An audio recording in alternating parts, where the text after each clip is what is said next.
Hello Year 9, welcome to a short presentation on studying music at Turner Free School in years 10 and 11. We're going to be looking at the BTEC Tech Award in Music Practice.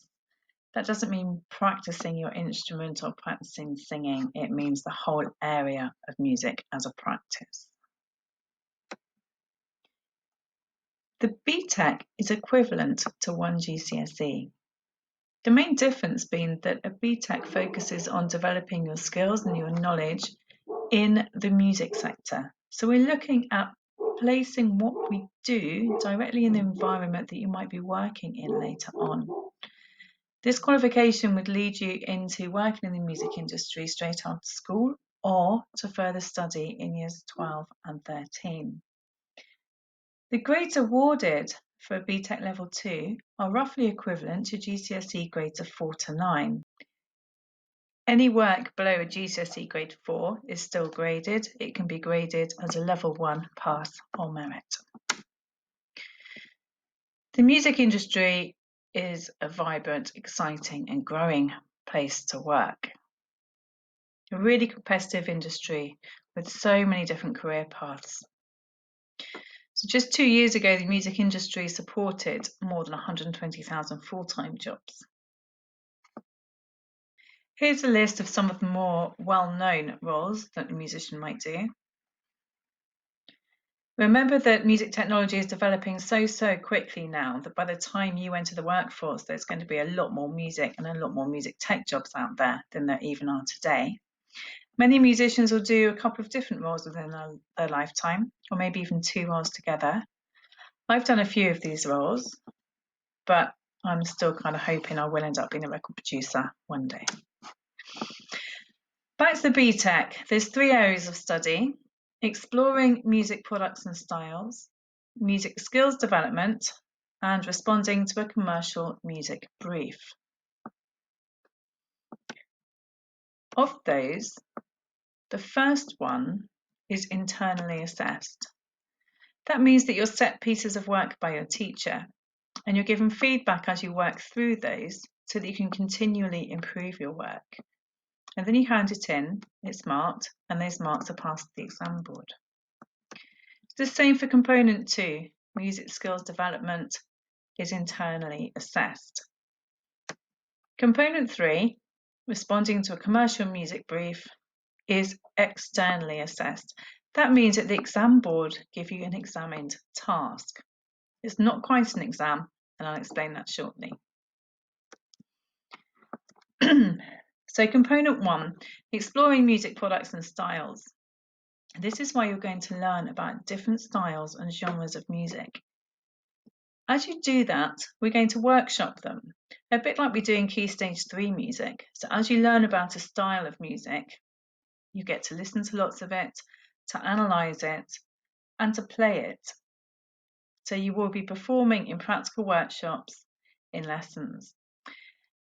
Many of you already play an instrument. Some of you will start an instrument shortly when you decide to take this option or when you start in year 10. But we will be teaching you to play those instruments in lessons, and there's also some other opportunities I'm going to let you know about later. You're also going to learn about different products of the music industry. Products such as a record release, such as all the artwork that goes with it, or a CD, or going back and releasing things on vinyl again. Most of the work involved in realising a musical product is going to be about music technology, about putting other people's work together, in recording that work, and in getting it ready to become a music product to be released. The second component, music skills development, means that you need to reflect on your progress so far and on how you might improve that. For instance, if you've chosen that your musical skill is to be a singer, you need to look at how your singing is at the moment, where you've come from, how long you've been learning, where you want to go, what's a realistic target, and on how you're going to get there. From researching different job roles, you will then explore the skills needed to fulfill it and start to develop a range of skills towards that job role. Then you're going to apply what you've learnt using skills and techniques in a music performance, a creation, which could be a composition or production. So we will end up with some live performance with this unit. Component 3, responding to a commercial music brief, means that you will be given an industry standard set of instructions to plan something. You're going to choose the area that you're most interested in as a composer or a performer or a producer. Explore the instructions and come up with possible responses and ideas. Then, using your skills, the people around you, resources in the school, you're going to either carry out that event or that outcome, or carry out as much of it as is possible. For instance, if your brief is to produce an entire summer festival, you're probably not going to actually go ahead and do the entire summer festival, but you might be able to put a band together and do 3 songs that would have been performed.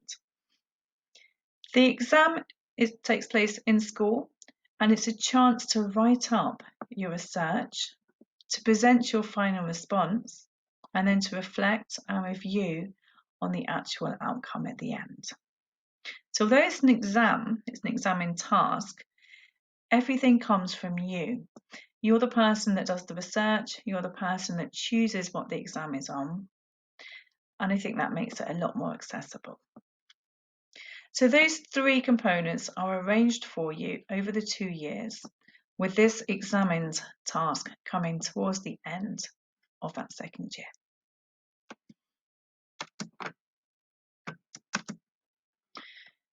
As in many other subjects, music will develop all these further skills that are really good for getting a job or for moving on to further study.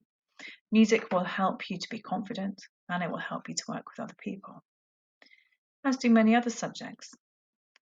But they're not going to have as much fun doing it as we will. To support your study, there will be some different things in place to what you're used to with music at Turner Free School. The first one, and the one we're so excited about, is we will have a brand new music department. Hopefully COVID will no longer be around and we'll be able to use our instruments. We'll be able to have them to hand. We'll have our own room, and there's going to be practice rooms that you will be able to practice in, either individually or in small groups. Having individual music lessons on an instrument or having singing lessons is really beneficial. It's not necessary to have them to be able to do the course, but it does help. So I will be able to give you information about different funding streams and in some cases help you apply for them. I have no jurisdiction over who's chosen for that funding or not, but I do know where to apply for it, and we're often quite successful. If that's not possible, we'll have small ensemble groups in school. For example, we have a teacher at the moment that comes in to do a clarinet group because we have 3 promising young clarinetists who are working together. We can target extracurricular groups to support you. The school will always have a band and the school will always have a choir. But if, for example, we have 4 or 5 guitarists in the BTEC groups, then we would also run a guitar group for the duration of their study, or perhaps I'd get somebody in who's a bit better at the guitar than me. We'll have regular workshops in class, perhaps learning the same piece of music all together, perhaps trying out different instruments, all the time looking to enjoy music and build your confidence. We will visit other concerts, gigs and music venues to find out about them, to compare them, and to help us decide what it is that you want to do with your futures. Above all, you should take music because you love music, because it interests you, because you enjoy it, and because it's something that makes you happy.